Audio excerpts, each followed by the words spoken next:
आप देख रहे हैं मुल्क का सबसे ज़्यादा देखा जाने वाला न्यूज़ चैनल सच्चाई न्यूज़। अस्सलाम वालेकुम नाज़रीन, इन वक्त असां ज़िले शिकारपुर जे तालका हेडक्वार्टर लखीअ वेझो वज़ीराबाद में महर हाउस ते मौजूदु आहियूं ऐं असां सां मौजूदु आहिनि अॻूणो सिंध असेंबली जो अपोज़िशन लीडर ऐं मौजूदा नौजवान MPA मोहतरम शहरयार ख़ान मार साहब। अचो त असां सां ॻाल्हि ॿोल कयूं। साईं, हीउ जेको जागीरान सां कुझु टाइम पहिरियां हिकिड़ो मर्डर बि थियो हुयो, ज़मीनी तकरार हले थो, उन्हनि तव्हांजो नालो FIR में बि नॉमिनेट कयो आहे, मुख़्तलिफ़ एहतजाजनि जे थ्रू हुननि जो इहो मौक़िफ़ आहे त शहरयार ख़ान जेको आहे उहो पाण अची असांजो माण्हू मारियो आहे। अव्हांजो छा ख़्यालु आहे? इहे सभु शयूं ईअं ड्रामेबाज़ियूं थींदियूं आहिनि, हिकिड़ी सियासी चुर्च ते उहो बीहजी विया आहिनि।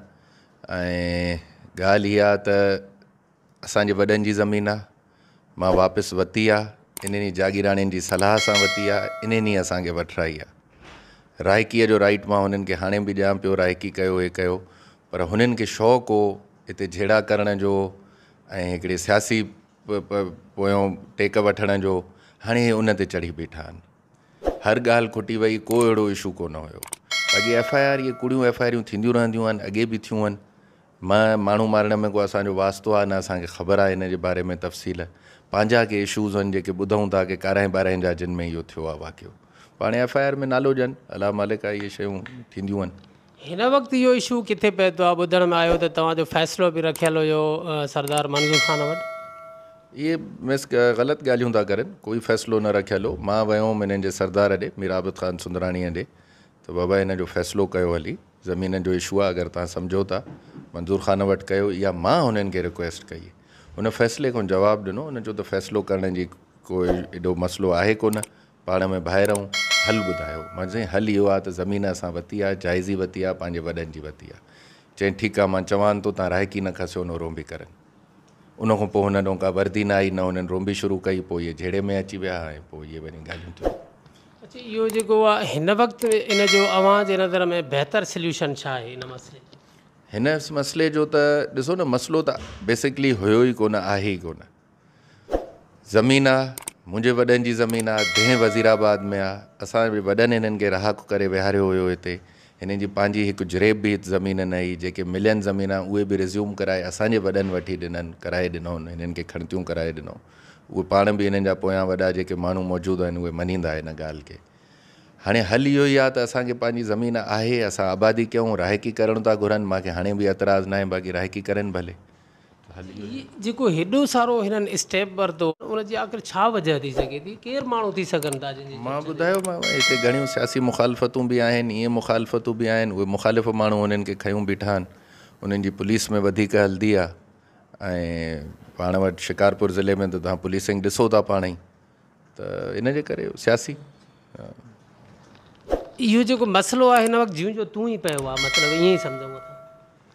उअं ई पियो आहे। ज़मीन ग़ैराबाद पई आहे, ज़मीन ग़ैराबाद पई आहे, पाण कई अथऊं ग़ैराबाद, असां न कई आहे। मां त चवां थो राइकी करणु घुरो त कयो, न कयो त असांखे करण जो।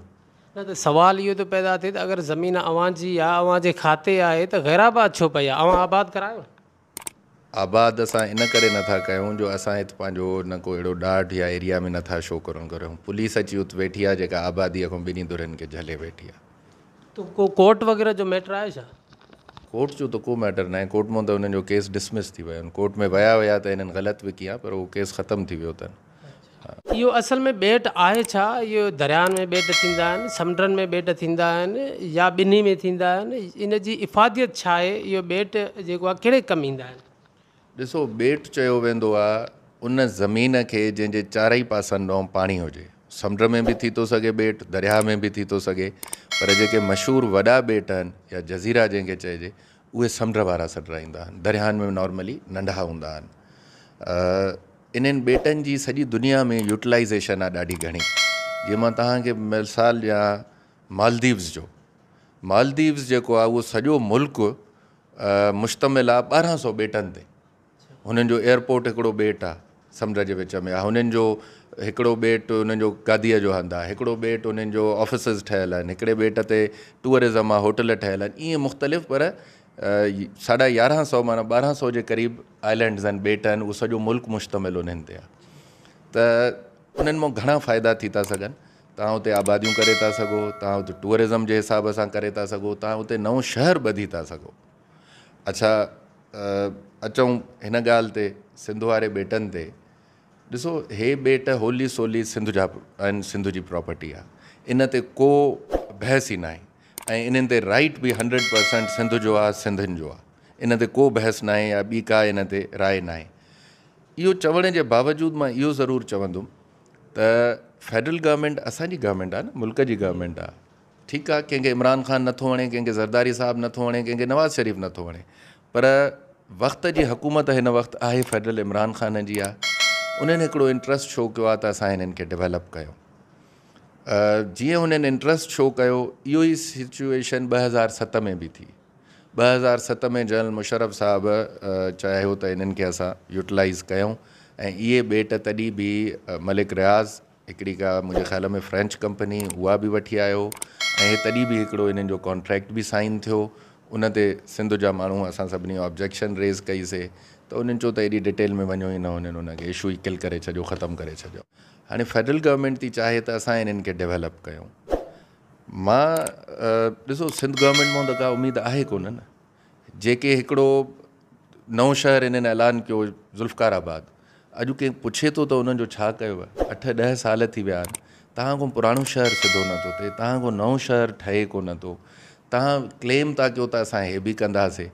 मां त कॾहिं बि न चाहींदुमि त इहे आइलैंड्स को मौजूदा हुकूमत करे। सिंधियुनि जो राइट पंहिंजी जाइ ते आहे, सिंध जो हिसो आहिनि, पर छा हिननि मां असांखे उमेदु आहे त इहे कंहिं सही तरीक़े सां कंदा? हे त खाई वेंदा, हिननि खे विकिणी वरी ग़ाइबु करे छॾंदा, जीअं हिननि करप्शन कई आहे ऑल अलोंग। अच्छा, ये जेको ॿुधायो त वफ़ाक़ आख़िर इन्हनि ॿेटनि में छा करणु चाहे थो? वफ़ाक़ जेको डेवलपमेंट जो कयो आहे, हुननि $20 अरब खां वधीक चवंदा हिते इन्वेस्टमेंट कंदासीं, नए तर्ज़ जो शहर ठाहींदासीं, ऐं उन मां ज़ाहिर आहे रेवेन्यू जनरेट थींदो, हिकिड़ो नओं शहर ईंदो त नवां कारोबार थींदा, नवां बिज़नेसिस थींदा। जॾहिं 2007 में थिए पियो त हिते हिननि जो प्रोपोज़ल हुयो त पाकिस्तान न पर दुनिया जी सभिनी खां डिघी बिल्डिंग हिते ठाहींदासीं, दुनिया खां सभिनी खां वॾो हिते गोल्फ कोर्स ठाहींदासीं, दुनिया खां सभिनी खां वॾी हिते मस्जिद ठाहींदासीं। इहे अहिड़े क़िस्म जा प्रोपोज़ल्स हुया। माना तव्हां सम्झो त हिकिड़ो नओं शहर हिते आबाद कयो वेंदो। सिंध जे ॿेटनि जे हवाले सां डेवलपमेंट जी रिटर्न में काई जेका सिंध गवर्नमेंट उन्हनि खे इजाज़तनामो ॾिनो आहे या न? थी थो सघे, इहे गवर्नमेंट लेवल जो ॾिसो न, सिंध गवर्नमेंट एॾी लिकाए कमु कंदी आहे जो असां एज़ MPs असांखे अधु ॻाल्हियूं ख़बर न पवंदियूं आहिनि।